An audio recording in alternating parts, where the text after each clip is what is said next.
మహాభారతం ప్రకారం ఏడుగురు చిరంజీవుల్లో అశ్వత్థామ ఒకరు. పాండవులు కౌరవులకు గురువైన ద్రోణుడి ఏకైక కుమారుడు అశ్వత్థామ. అతడి తల్లి కృపి. ద్రోణుడి తపస్సుకు మెచ్చి శివుని వరం వల్ల అతని నుదిటిపై మణితో జన్మిస్తాడు.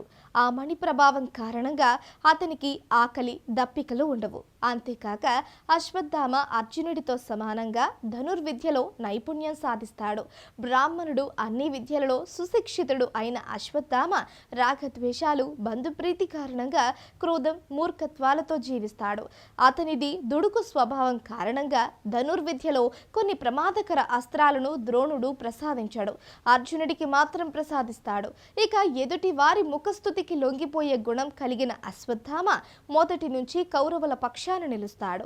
ఇక మహాభారత సంగ్రామంలో ద్రోణాచార్యుడిని ఓడించడానికి ధర్మరాజు చేత పాండవులు అసత్యం పలికిస్తారు.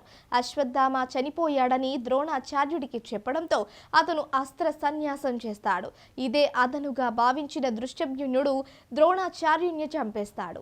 ఆ తరువాత జరిగిన యుద్ధంలో కర్ణ దుర్యోధనులు ఇతర కౌరవ సైన్యాన్ని మట్టుబెట్టి మహాభారత యుద్ధంలో పాండవులు విజయం సాధిస్తారు. అయితే తండ్రి చనిపోవడం, కౌరవులు ఓడిపోవడాన్ని తట్టుకోలేక అశ్వత్థామ తీవ్ర కోపంతో రగిలిపోతాడు. అనంతరం శివుని అనుగ్రహంతో వరం పొంది ద్రౌపది పుత్రులైన 5 ఉప పాండవులను చంపేస్తాడు. ఇది తెలుసుకున్న శ్రీకృష్ణుడు పాండవులు అతన్ని వెంబడిస్తారు. గురుపుత్రుడన్న కారణంగా చంపకుండా వదిలేస్తారు. అయితే పాండవులను చంపాలన్న ఉద్దేశంతో అశ్వత్థామ బ్రహ్మ శిరోనామకాస్త్ర ప్రయోగం చేస్తాడు. దానిని అడ్డుకోవడానికి అర్జునుడు కూడా అదే అస్త్రాన్ని ప్రయోగిస్తాడు. దీంతో మహాప్రళయం వస్తుందని ఋషులు చెప్పడంతో అర్జునుడు ఆ అస్త్రాన్ని వెనక్కి తీసుకుంటాడు. అశ్వత్థామ మాత్రం అస్త్రం దిశను మార్చి పాండవుల కోడలు ఉత్తర గర్భం విచ్ఛిన్నం అయ్యేలా చేస్తాడు. దీంతో పాండవుల వంశం లేకుండా చేస్తాడు. అశ్వత్థామ కుటిల బుద్ధికి కోపోద్రిక్తుడైన శ్రీకృష్ణుడు అతని తలపై ఉన్న సహజ మణిని తీసేస్తాడు. ఒంటి నుంచి రక్తం కారుతూ దుర్గంధంతో ఆహారం దొరక్క మండిపోతున్న శరీరంతో ఈ భూమి మీదే తిరుగు అని శపిస్తాడు.